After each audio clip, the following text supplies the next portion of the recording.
زلزلے کیوں آتے ہیں؟ حضرت عائشہ رضی اللہ عنہ سے کسی نے پوچھا زلزلے کیوں آتے ہیں؟ ارشاد فرمایا جب عورتیں غیر مردوں کے لیے خوشبو استعمال کریں،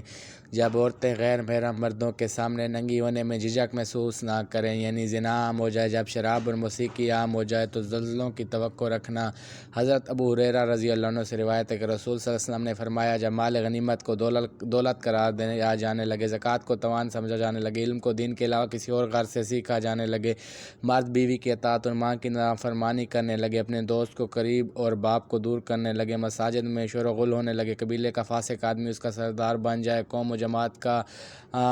کارذیل و کمینہ آدمی اس کا سربراہ بن جائے، آدمی کی تنظیم اس کے شر و فتنہ کے ڈر سے کی جانے لگے، گانے والیاں اور ساز بجانے والے عام ہو جائیں، شرابیں پی جانے لگیں اور اس امت کے آخر والے لوگ پہلے والے لوگوں کو برا کہنے لگیں، تو اس وقت تم ان چیزوں کا انتظار کرو: